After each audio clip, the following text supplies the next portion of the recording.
Welcome to Tech in the Right Direction, the podcast. Let's take tech in the right direction to drive social change and close the employment, pay, and culture gap for women in technology. This podcast is focused on helping turn ideas into action and create opportunities for women to advance in the dynamic technology industry. I hope this podcast will inspire and motivate you to encourage more women and girls to seek or grow a career as a woman in technology. Stories about the journey of amazing women in the tech field starts right now. This week in our Women in Tech segment, I will be talking with Heather Doran. Raised in Las Vegas, Heather moved to the Northwest and graduated from the University of Puget Sound. Upon graduation, she started her career in the casino industry, managing casino events and slot marketing for MGM Resorts for nearly 10 years. 8 years ago, she relocated back to the Seattle area, working for Microsoft across partner marketing, inside sales, and now business applications. Heather's roles have included leading community strategy, experience marketing, branding, partner engagement, and compete strategy. Currently, she is the global lead for experience marketing and compete strategy for the cloud marketing business applications team. In her spare time, Heather enjoys traveling with her husband and 5-year-old daughter, playing cello, volunteering with youth and family charities, and listening to true crime podcast. Welcome to the show, Heather. Thank you so much. I'm so happy to be with you. Me too. So let's begin. Can you share with us a little bit about your career path in technology? Absolutely. It's a career path that I never honestly thought would ever happen. It's not even something I aspired to be in or an industry that I thought was attainable for me. So thrilled that I stumbled upon it and certainly has become a passion for me. And it began about 8 years ago. I'm coming up on almost 8 years in January being in the tech sector. And how I came upon the opportunity really just resulted from life circumstances where my husband got relocated with his career and we moved to the Seattle area. I obviously was then eager to look for work. I connected with an old friend and an old colleague from a different state that I used to live in who was at the time consulting with Microsoft and for Microsoft on Microsoft's largest partner event. At the time, it was called the Worldwide Partner Conference. And just as we all know, it's easier to find jobs when you know someone, and that's kind of what my circumstance ended up being. Mm-hmm. And I fell into initially a consulting role, consulting on the Worldwide Partner Conference with some previous event experience that I had. And so it was a wonderful foray into tech. It was a lot all at once. I'll never forget my first 6 months that were just like literally drinking from a fire hose. We use that term, but it was like swim fast, don't fail. How can I keep my head above water? And I'm so grateful for that experience because also being immersed into the partner ecosystem, particularly at Microsoft, which is hundreds of thousands of partners, and having that opportunity to connect with true entrepreneurs, it was just an amazing opportunity to then quickly learn about so many different segments and verticals and channels related to the tech industry. So that's how it began. Wow, that was really drinking from a fire hose. That was just a lot of information for a large organization, just jumping in with both feet into a whole new area. So kudos to you, just, for having that perseverance and tenacity to just stick with it and continue. Did you always know that technology was, somewhere in you, or did it really start to spark after you started at Microsoft? Exactly. No, I definitely did not have the spark. I had some preconceived notions and some, I think coming from a completely different industry, and I came from the hospitality sector. I always had, again, these notions that, well, the tech industry is for like really smart people. And, I am one that is the first person to say, I am a female that has had self-doubt. I am a female that has struggled with, you know, trying to kind of, how do I put up a front, or how do I fake it till I make it, instead of actually having that confidence to say, actually, I'm owning it, and I am successful, and I can do this, you know. And so throughout my career, and even in tech, I have, you know, struggled with, I think, those personality conflicts, and how we struggle to be successful and show up as our authentic self in the workplace. And so along those same lines, if as an outsider looking in, I always thought, I'm not smart enough to be in tech. I don't have the credentials or street cred to work in tech. That's not someplace I can work. I have an interesting story, though, real quick, related to that, which is, even before my transition to Seattle happened, I had a foreshadowing moment where I was working in the hospitality industry. I was with a colleague. We were out at lunch, and it was interesting. This was 6 months before I joined Microsoft. And we were at lunch, and she was telling me about her brother-in-law who worked at Microsoft, and he worked in the cloud business. And I said, wow, that's kind of amazing. And, you know, fast forward, I then learned that I'm moving to Seattle. I'm talking to her again. And I said, do you think you could connect me with your brother-in-law, since I happen to be moving to Seattle? I had a phone call with him. He talked about being in the cloud business. And I said, do you ever think someone like me could ever work at Microsoft or could ever work at tech? And he said something I'll never forget, which is, absolutely, you can do this.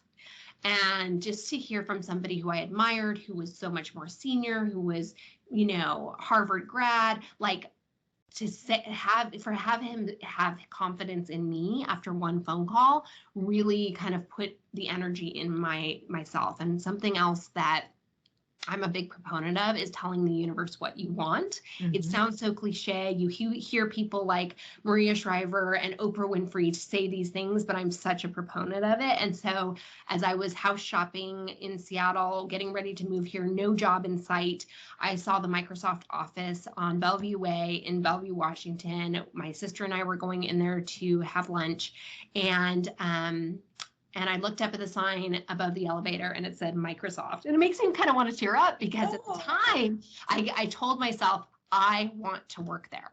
And I turned to my sister and I said, I'm going to work there one day. And you know what? Visualized it. It took months. It was a visualization. It was a moment. I shared it with somebody that I confided in and trusted, and I said it out loud. And the world works in amazing ways, but it helped, I think, to manifest the idea that I could do it. So it's funny how little pebbles along the way can result in the big splash, the big moment. That's such a great story. And I too believe very much in manifesting and believing, you know, in what you want, because that's how you get there. And it's such a great story. I'm just like, you know, I got goosebumps listening to it. That's great. So, you know, we know technology is a very male-dominated world. Do you feel that women have the same opportunities as men in this world? I think when you see it, you believe it. And again, another euphemism that other people use, but I swallow those words because I know for myself, if I don't see a woman doing it, I do have like that doubt, or at least I question, what are the barriers that are blocking a woman from achieving that particular function or role? And so I love to consume information, and, you know, whether it be through social media or magazines or news articles, you know, about women breaking through barriers. I think it's a really powerful thing. And I think all women need to be proponents of that everywhere.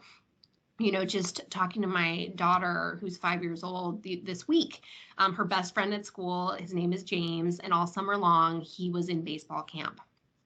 And my daughter said to me, I really, really, really want to play baseball. And I want to play baseball when I grow up. And I said, well, you can play t-ball and we can play softball. And, let's see if we can find some other opportunities for you. And she goes, but why is that different from me being able to play baseball? And it's like one of those things that how do I answer that? Like, I'm not sure I know the answer other than to say, you can.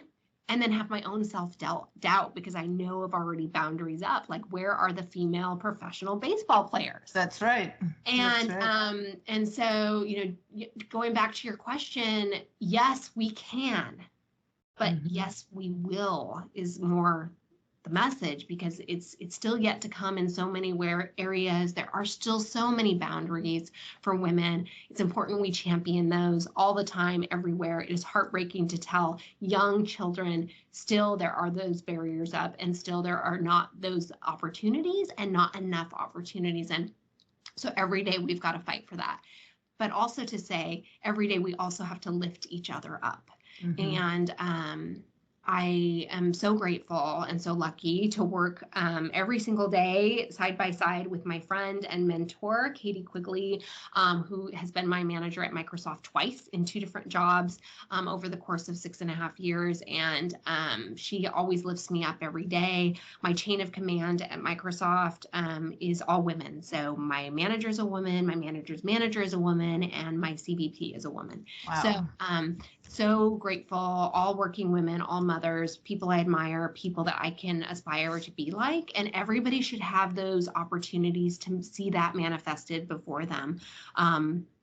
So, I think there's so much work to be done, and we have to help each other. And when I see, other teams, not the one that I work on, but other teams that I work with, where you don't see women lifting up other women, or you see barriers or blockers being put into place. The term mean girls, or, some of these terminologies or anecdotes that are out there, I see them being real in certain pockets and in certain places. And we as women just really have to help each other, but also going beyond that, we have to help underrepresented groups, no matter what they are or where they're at, whether they be people of color, whether they be marginalized communities of whatever ever type. I recently added, and not to go too far down a tangent here, Jennifer, but I'm just excited about this topic because I recently added a couple things to my signature line, if I may, just for 1 minute, about how we help each other and how we create inclusion, which is I added a little icon that said advocate for all. And that means that every day when I sign a signature to my email, that I'm going to advocate for those who may be underrepresented, or whose voice may not be as loud as others. And so I loved that because it's a reminder not only to myself, but it's telling others that I will advocate for them. And the second ad that I made to my signature line was I use she and her pronouns. So I put that sentence into my signature line. And the first day that I added that, I ended up sending a quick email to my husband at work. And, it happened to auto-populate my signature into my email. And I just sent him a little note about, hey, can you go do this for me? Can you run this errand? Can you pick up something from the grocery store? And my husband wrote me back and he said, what does that mean? And I realized, oh my goodness, in my own home, in my own house, even though this is all in my head all the time, whoa, I have work to do. And so guess what our conversation was at the dining room table? Honey, let me talk to you about inclusion. Let me talk to you about people who have different gender identities, or who have different pronouns that they want to be used about themselves. Sure, we are aware and we see things on the news, or we read articles in the magazine, but sometimes we forget that we're not actually talking about it in our own homes at our own dining room tables. And it was so important also for my 5-year-old daughter to hear that conversation, for my husband to have an aha moment, and for my husband to be able to see something manifested, which is I'm taking a step, even though, it is, I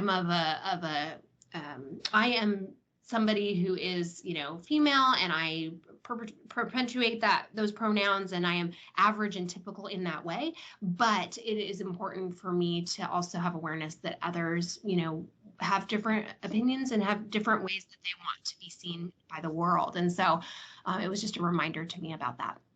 I love that. I love those signature items. And now I have to think about how I want to change mine because not only does it remind you, it also sends a message, right? That everybody should do this, not just you. And so that's awesome. I love it. I also really liked when you said, we need to see it to believe it.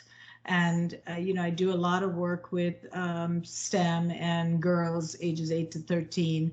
And really, a lot of times they don't have that visualization of what a career in tech looks like. And so we continuously interview and take them to places that they can actually see it in action so that they can aspire to do that type of a job.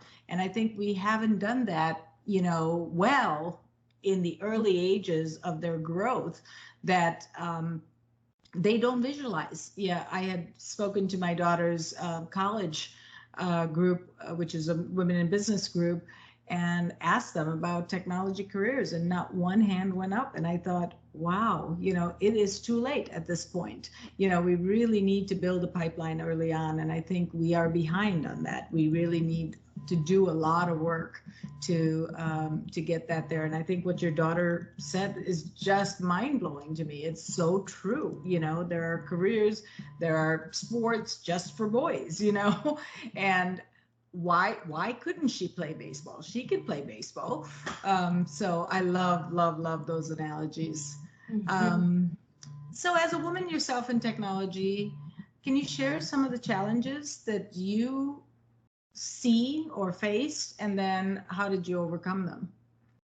Gosh, so many challenges that I see and that I'm facing even today. Gosh, I just feel like it's every day, all day. I mean, I hate to, I don't want to sound like a Debbie Downer because I'm not. That's not my personality.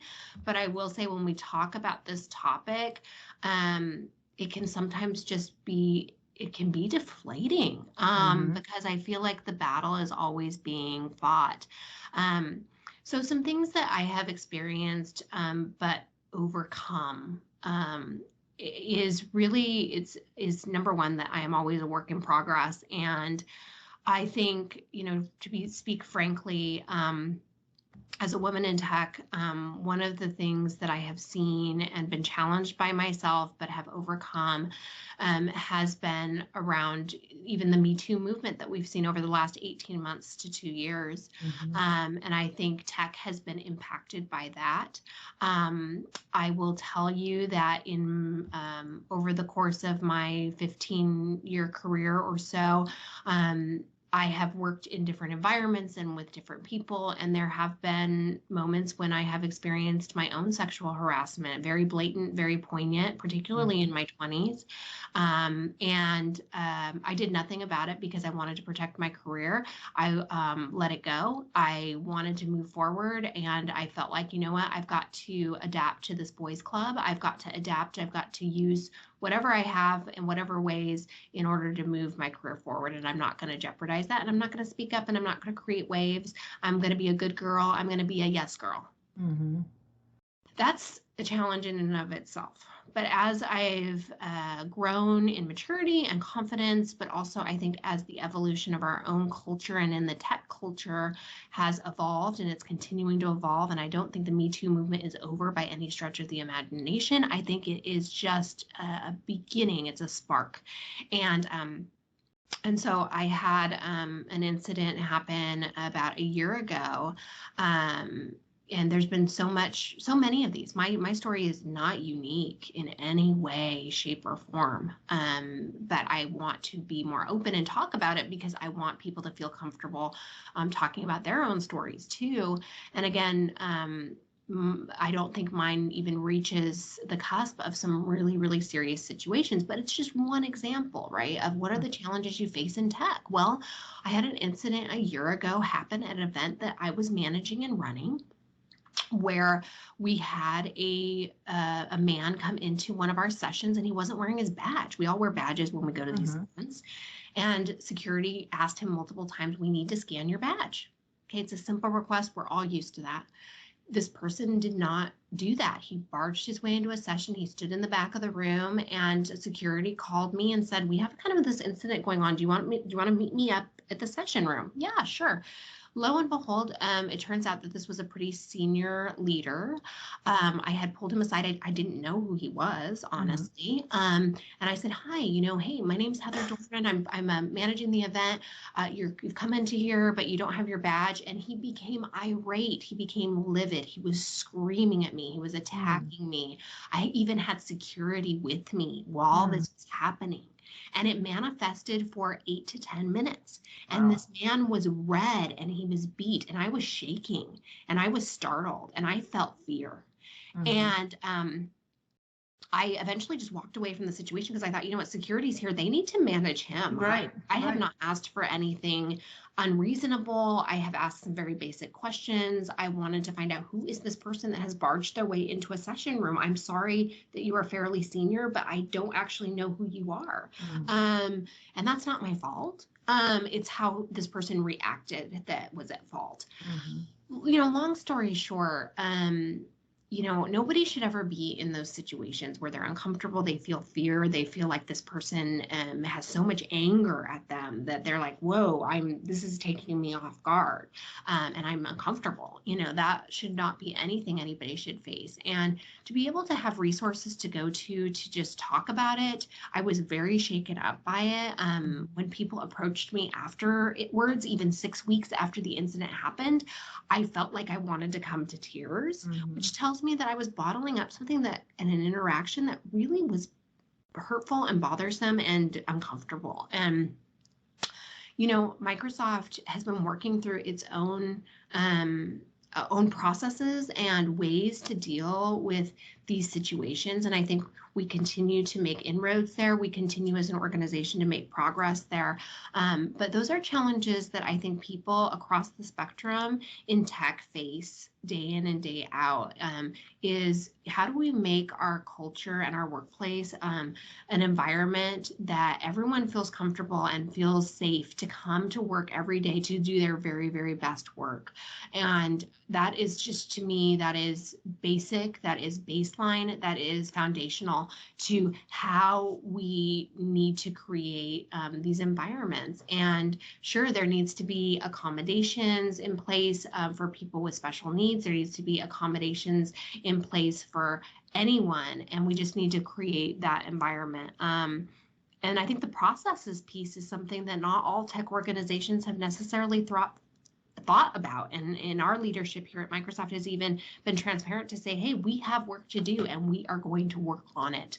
And that's powerful in and of itself, is taking the first step, admitting that we all have work to do to push that forward. But that is the thing that's top of mind for me when you ask me about what are the challenges we face. And I think it is foundational. So true, so true. And I think our listeners can definitely benefit, because this is probably going through so many women's minds as they listen to this podcast and stories, to speak up, to really, make sure that you are not treated in that way for any reason. It is not okay to do that.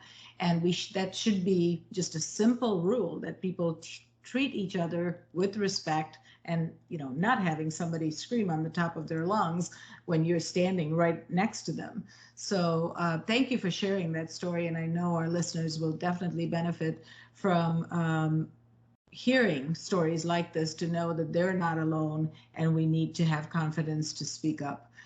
Did you know that there is an increase in the number of women leaving the tech industry? As a woman-owned business, Directions Training has made it our mission and passion to change this statistic. That's why Jennifer created this podcast. We showcase insight from everyday women for everyday women in the tech industry. Do you know other people that would benefit from tuning in? Share the link and help us drive the advancement of women in the tech industry. Do you have a journey or know of someone that our listeners would benefit from hearing about? Reach out to us at directionstraining.com/podcast. Don't forget to follow us on LinkedIn, Facebook, and wherever you find your podcasts. Now, back to the show. So, women have a lot of advantages in the boardroom, in organizations. What are some of the advantages that you think we can bring to the table as women to grow more women in this technology field? Yeah, I think you're right about that. And I think they are innate qualities. And I don't want to speak, for everyone, but I will speak a little bit in generalities here. And even there are some stereotypes that I think ring true. But I do want to just recognize that. But, that women can bring empathy to the team and organizational culture in many circumstances. Women know how to read a room. And again, I don't want to be so gender specific, but I think that there are certainly these qualities that, we can read a room, we can have empathy, we can relate in many ways. You look at data and statistics around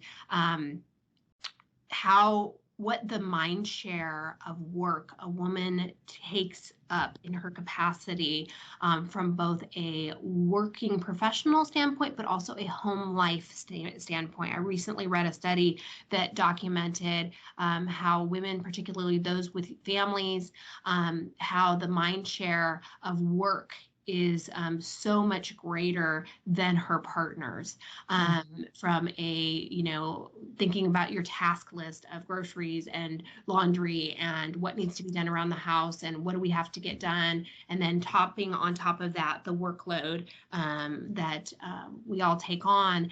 And it made me think about that there is that is something positive that we bring, I think, to the workplace, which is capacity.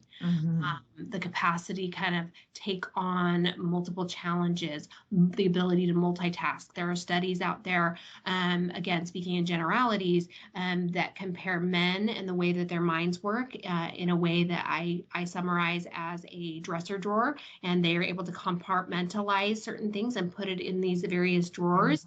And whereas if you analyze a woman's brain, it's very intertwined. It's kind of like a roller coaster, and it's very intertangled. And some of the studies that I've read around this kind of manifest this to, again, generalities, but men having to have it very organized and black and white in some ways. And just, it's got to be very method oriented. Whereas for women, the ability to be able to multitask and consume a lot of different kinds of information at once and just be able to noodle on that and then bring sense of it. Those are some benefits that can absolutely make its way into the boardroom, make its way into a workplace. And I think we need to be able to be given the time and space to bring those qualities in their authentic and true form to the table. So many times, if a woman is speaking emotionally or identifying emotions at the table or identifying emotions in a room, that can be seen or reflected upon in a negative way. But actually, we need to bring light to that is a positive, that can bring levity to a situation. It can bring realism to a situation, and it can allow others in the room to be their authentic selves as well. I work for a manager who leads with an insight of show me that you care. I care about feelings and I care about other people's feelings. That's an insight that my manager leads with. Conversely, my insight that I lead with is more of an inspirational insight. I like to inspire others and I like to be inspired by others. So just to give some context, and I think we need to be hiring more people with an insight characteristic of the caring, the empathy, the listening, because we do need more of that in the workplace. And a lot of women lead with that characteristic. So how do we make sure that that's valued? How do we make sure that that's a pillar of strength? And how do we allow that to manifest itself in its authentic way so that others around the table can feel more open to show up in ways that not necessarily are give us your best self, show up with your A-type personality, put up the big front, and be who we think you should be, rather than who you are, how you are feeling today, or how or ways that again are more authentic. Yeah, well said, well said. In our company, I also, in our mission and values, we have a we care approach. And that really makes a difference because, like I said, we deal with technology, we deal with the human element, things can happen.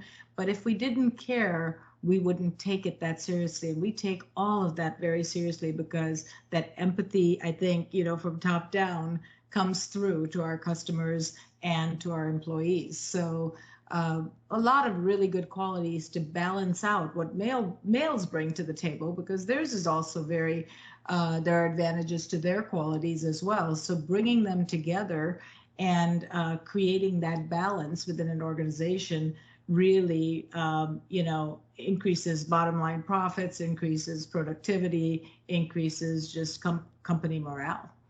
Absolutely. Absolutely. And I think it is about just breaking down barriers. I mean, Jen, you're very good at that, of being your authentic self, of showing up in a very genuine and caring and nurturing way. But how many women do we know that, put up a big front, and it's hard to kind of see past that. And I know I've been in many situations where, behind closed doors, you're with a colleague and you're like, gosh, I wish I knew what she was really like. I wish I knew how she was when she leaves here, because I actually think I would really like that side of her. I've had those conversations with friends and colleagues I work with. And, I once worked for a CVP when I worked in the inside sales organization, who always just talked about authenticity and being your authentic self. And, when you can admit your failures, you can admit when you're wrong, especially for leaders. Gosh, doesn't it just make you someone that you want to follow? Doesn't it just make them to be someone you want to follow? Absolutely. That you feel like, wow, okay, they're real. Yeah, see, authenticity and then vulnerability.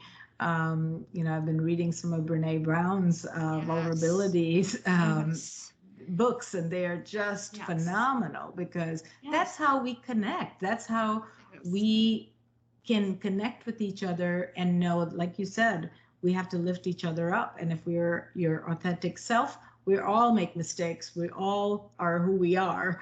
But if you have, your values and your caring and your empathy in the right places, everything is good. I'm all about it. And it's something I'm working on. It's something I'm growing beyond. It's something I'm testing my own self to see how comfortable or confident am I to share more or share with others. And I will overshare here on this call with you because I hope it'll help others, which is, I recently did a Instagram post on my Instagram, and I hashtagged it, "Make Your Mess Your Message." And I stole that from Robin Roberts from ABC Good Morning America. I follow her on Instagram, and she does these really inspirational social messages. So if you want to add her, I recommend it to the listeners, because she's all about kind of making your mess your message. Well, I've had 4 miscarriages in the last 18 months, and I went to go have surgery, and I was getting a lot of messages from colleagues of like, "Heather, where are you? Why aren't you answering this email?" I have an out of office message on, and it's this workplace culture. We talk about tech challenges. Well, one of the tech challenges is always this expectation of being always on. Right. So here I'm out in surgery. I'm getting these emails from people of, it's like, I have an out of office on. Why aren't you respecting my out of office? And so I finally said, you know what? I'm going to go and post this on my social media that I'm in surgery. Here's a picture. Here's why. And then I hashtagged it, "Make Your Mess Your Message," because you know what I said? All right, I'm feeling confident to overshare.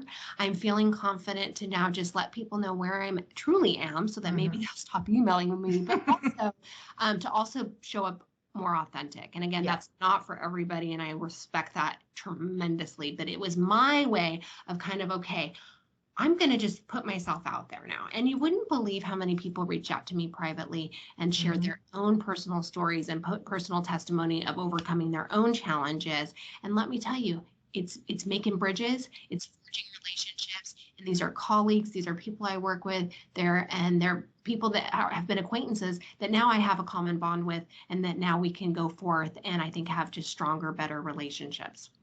That's amazing. good for you. I think, that's something I strive to do, continuously, and it's still a work in progress because, you have to kind of know your audience, and sometimes you feel when can you be authentic and when can you not, but, Yes. Right. but I try to just be myself all the time. And then if somebody doesn't like it, well, what can I do? Too bad. Yes. That's who I am. And you are really great at that. And yeah, I think that's certainly something that we're challenged with in the tech Absolutely. Absolutely. And that always on is a whole different conversation that we can have Goodness, for yes. another show. So what advice would you're such a successful, very impressive woman and very smart, let me tell you. I've known you for a few years and just, love all that you do and all that you represent because I learn from you every day. And yeah, and so what advice would you give to a woman considering a career in technology? How can you build their confidence that they can do this? I love that question because I think it's something, no matter at what level you're at in your career, no matter where you're at in your life cycle of career, I think you can always hear this, which is just don't give up. There are so many ebbs and flows, so many ups and downs with your career in general, but even in tech. I think tech is one of the most taxing industries you can work in. I talked about just previously the always on mentality. We are always on our devices. We are answering emails constantly when we're on vacation. It is a cultural phenomenon in the tech sector. I do believe more so than other industries. I do believe that. I've worked in 2 other industries besides tech. My husband works in a totally different industry. I've never seen the level of intensity, the level of momentum, the level of pressure outside of probably working in a hospital, which I always say, thank goodness I don't work in a hospital, but the always on, always having to be responsive, that level of pressure. And I will say that there are times in my career, I'll be transparent. I don't think I'm where I want to be yet. And I don't think I have gotten to where I want to be as fast as I would have liked. And I think that resonates with a lot of people and how people feel. I often look at peers or other colleagues and I always say, well, how did they get there and how come I'm feeling held back? And I'm like, what am I doing wrong? I mean, there's just so much self-doubt that can happen at any point in your career. And, I think where I'm at and what I would pass along is I think there have been a couple moments in my career where I gave up too soon or I got burned out too soon. And I said, I've just got to move on. And right now I'm in perseverance mode. Right now I am in it for the long haul mode. That's where my mentality or my mindset is. I'm in a mindset of I will not give up. I will not let this cave me. I will not just say, oh, I'm going to go try something new or I'm going to go into another role. I'm going to keep going. I'm going to keep down this path. I'm going to see what I can earn here and what I can achieve with what I have today. That's my new mindset. And that's great advice for, women, because you can get discouraged and it's easy to get discouraged when you push so hard and you give everything you have, but really to be perseverant, to have perseverance and just continue down the path, I think can lead to so much success. And sometimes we stop right before we can get there. Exactly. I think so too. And I think that's what I've learned. So I'm trying something different, right? I'm trying, whenever I've had 2 other moments in my career where I felt like I experienced severe burnout. And in both of those moments, I just said, I've got to go look for my next opportunity. And I did. I looked for my next opportunity. I jumped ship. I went and did something different. And I 100% recognize and support people who are in that true critical burnout mode that is affecting your health first and foremost, or your family. You have got to make those changes. And I support that. I'm not in that place yet, right? I'm not in a health situation and I'm not in a family situation.